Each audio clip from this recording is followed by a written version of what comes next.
ಯಶಸ್ವಿಯಾಗಿ ಸ್ವಾಗತ. Video skip ಮಾಡದೆ ನೋಡಿ. ಮುಂದೆ ಮನರಂಜನೆ ಕಾರ್ಯಕ್ರಮ ಇದೆ. ಹಾಗೆ ಡಾಕ್ಟರ್ ಬಾಬಾ ಸಾಹೇಬ್ ಅಂಬೇಡ್ಕರ್ ಅವರ ಚೀಫ್ ಗೆಸ್ಟ್ ಆಗಿರುವಂಥ ಅವರು ಮಾತನಾಡುತ್ತಾರೆ.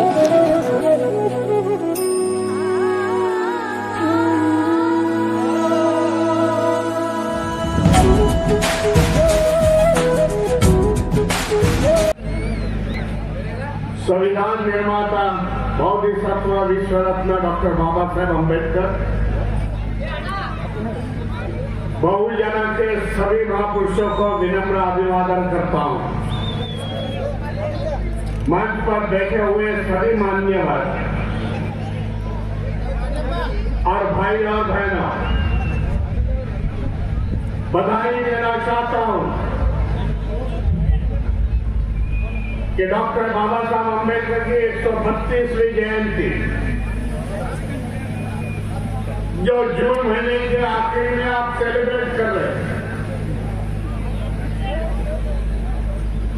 लग रहा है कि बाबा साहब को अच्छे दिल से मानने वाले, बाबा साहब के विचारों पर चलने वाले आप सभी लोग हैं।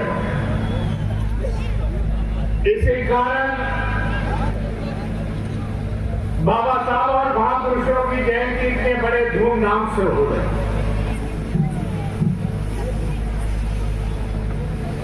आपको कहना चाहता हूं,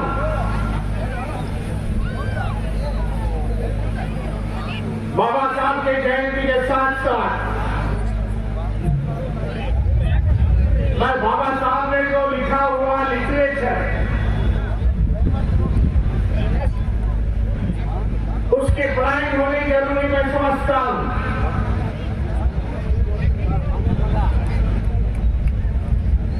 वो हमें पढ़ना पड़ेगा बाबा साहब का लिटरेचर। बाबा साहब हमें समझ के लेना पड़ेगा। खाली जयंती शादी करके कुछ होगा नहीं, मैं आपको बताना चाहता हूं। हमारे लिए बाबा साहब ने क्या किया? हम शेड्यूल कास्ट, शेड्यूल ट्राइब, वंचित समाज के लिए क्या किया? फिर सोचना पड़ेगा बाबा साहब ने देश के लिए क्या किया। लोगों को बताना पड़ेगा कि बाबा साहब ने देश के लिए क्या किया। क्योंकि आज भी कुछ लोग हैं बाबा साहब को विरोध करते, बाबा साहब के विचारों को विरोध करते। हमें उन्हें बताना पड़ेगा, लेकिन हमें पहले सीखना पड़ेगा बाबा साहब ने क्या किया। जो भी आज शेड्यूल कास्ट, शेड्यूल ट्राइब की प्रगति हुई तो बाबा साहब के क्रांति के साथ हुई है। ये सोच लो, बाबा साहब ने इस देश में सांस्कृतिक क्रांति की, सामाजिक क्रांति की, एजुकेशन क्रांति की, पॉलिटिकल क्रांति की और अपने आप के करा हुए धर्म की क्रांति की। हम सब बौद्ध हो गए।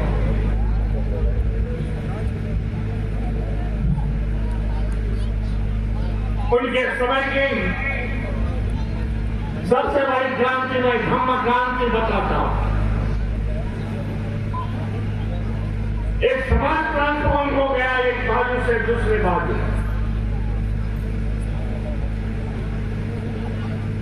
वो करते समय कोई युद्ध नहीं होगा, कोई ब्लड नहीं शेड होगी।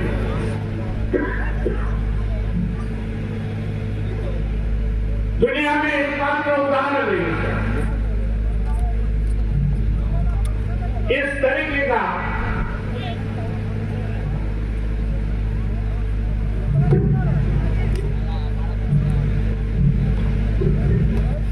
दुनिया में एक तरीके का उदाहरण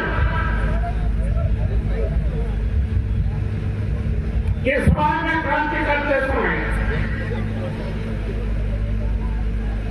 कोई भी खून खराबा नहीं हुआ, ये जान लो। और देश में करोड़ों लोग बौद्ध धर्म दिया।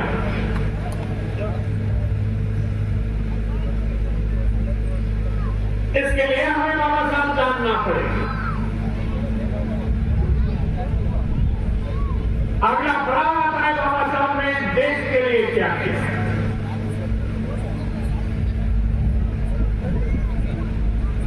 जो लोग पढ़े लिखे नहीं उन्हें हमें बताना पड़ेगा बाबा साहब ने देश के लिए क्या किया। इसके लिए यहां के बुजुर्ग लोगों, यहां के पढ़े लिखे लोगों को मैं बताना चाहता हूं जिन्होंने इसका आयोजन किया, इस जयंती महोत्सव का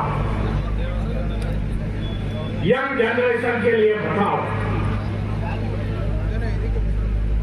जब बाबा साहब 1942 में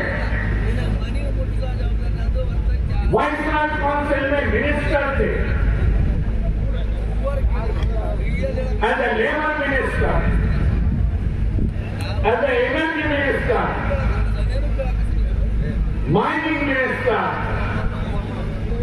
तब बाबा साहब ने देश के लिए बड़ा कॉन्ट्रीब्यूशन दिया। 1940 का इंग्लिश गवर्नमेंट में 12-12 घंटे हमारे वर्कर काम करते। सोच लो 12-12 घंटे काम करते थे बाबा साहब, पहले उसने 8 घंटे का समय तय कर दिया। बोनस की सुविधा किसने दी? तो बाबा साहब ने। रिजर्व बैंक किसने निकाली? बाबा साहब ने निकाली। एम्प्लॉयमेंट एक्सचेंज किसने निकाला? बाबा साहब ने निकाला। प्रोविडेंट फंड किसने निकाला? बाबा साहब ने निकाला। महिलाओं को मैटरनिटी लीव किसने दी? बाबा साहब ने दी। पढ़ना पड़ेगा, सोचना पड़ेगा आपको। नाच गाने से ठीक है, लेकिन बाबा साहब को पढ़ के ले लो। आज जो देश में चल रहा है बाबा साहब के विचारों के खिलाफ है। कौन बोल रहा है मैं ये राष्ट्र बनाऊंगा, मैं वो राष्ट्र बनाऊंगा? बाबा साहब इज ओनली वन पर्सन। उन्होंने किया मैं फर्स्ट इंडियन और लास्ट इंडियन। इतनी बड़ी देशभक्ति का उदाहरण है बाबा साहब अम्बेडकर आज के लोगों के सामने।